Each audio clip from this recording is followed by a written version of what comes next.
அரசியல்னு வந்துட்டா ஒரு முக்கியமான விஷயத்தை பத்தி நம்ம சொல்லி ஆகணும்.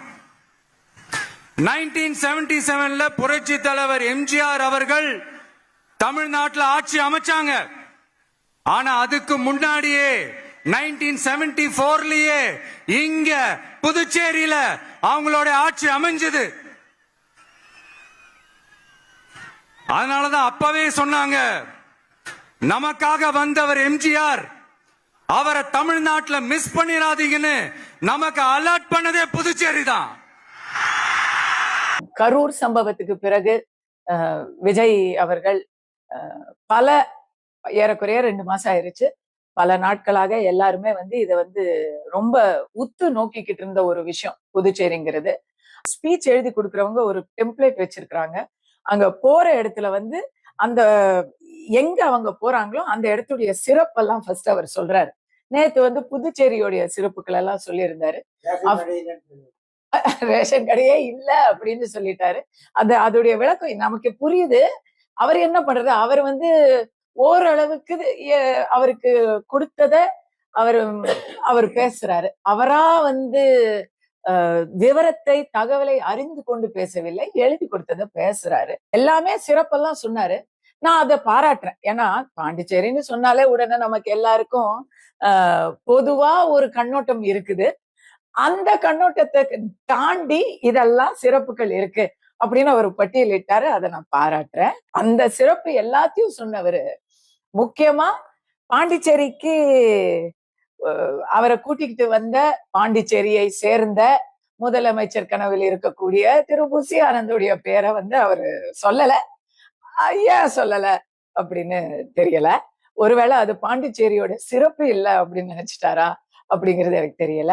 முக்கியமா எம்ஜிஆர் அவர்களோட ஒப்பிட்டு விஜய் அவர்கள் பேசியிருக்கிறாரு. தமிழ்நாட்டுல 1977 ஆட்சி அமைக்கிறதுக்கு முன்னாடியே இதுல கொடுத்திருக்கிறாங்க, பாண்டிச்சேரியில ஜெயிச்சிட்டாங்க எம்ஜிஆர் அரசு, அதிமுக அரசு ஜெயிச்சிருச்சு அப்படின்னு விஜய் அவர்கள் பேசியிருக்கிறாரு. ஆனா விஜய் அவர்கள் எம்ஜிஆரோட தன்னை ஒப்பிட்டுக்கிறது எல்லாருமே எம்ஜிஆரை பத்தி பேசிதான் தமிழகத்துல அரசியல் பண்ணுவாங்க. அவர் எம்ஜிஆரோட கம்பேர் பண்ணும்போது நாம ஒரு நினைவூட்டல கொடுக்க வேண்டி இருக்குது. எம்ஜிஆர் அவர்கள் பாண்டிச்சேரிக்கும் முன்னாடி திண்டுக்கல்லுல இடைத்தேர்தல்ல மாயத்தேவரை ஜெயிக்க வச்சாருங்க. இங்க ஈரோடு விக்கிரவாண்டி என்ற 2 இடைத்தேர்தல்கள் தாவேக்கா வாய்ப்பு இருந்தும் அந்த இடத்துல அவங்களுடைய பலத்தை அவங்க நிரூபிக்கல. அவங்க அவாய்ட் பண்ணிட்டாங்க.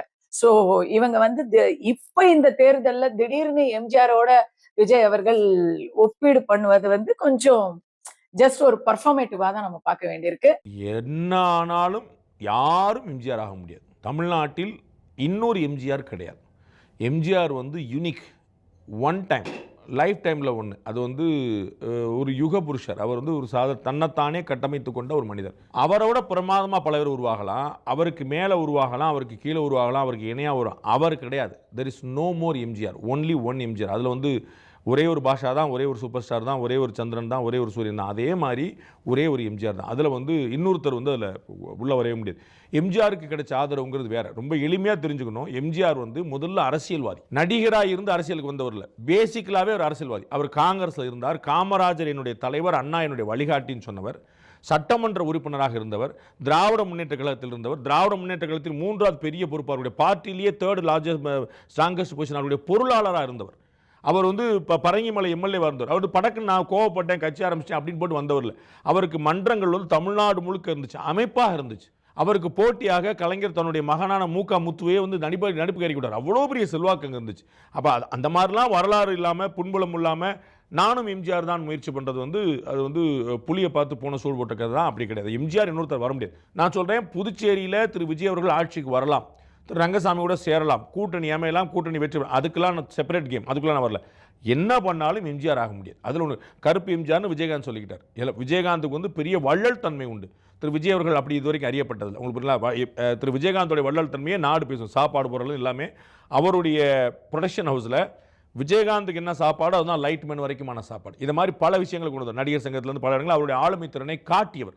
திரு விஜய் அவர்கள் ஆளுமை திறனை இனிமேல் தான் காட்டணும். அவர் வந்து நம்ம இதுக்கு முன்னாடி பார்த்ததில்ல. நடிகர் சங்கத்தில் திரு விஜயகாந்தோட ஆளுமை திறனை பார்த்துருக்குறோம். கடனில் இருந்து முங்கி இருந்த ஒரு விஷயத்தை வந்து வெளியே கொண்டு வந்தார். அப்போ அதுக்கு வந்து ஒரு பேட்டர்ன் வச்சிருந்தார், நான் வந்து ஹவ் ஐ கேன் அட்மினிஸ்டர் அப்படின்னு. அப்போ அதை மாதிரி திரு விஜயங்கா காட்டியிருக்காரான்னு இல்லை.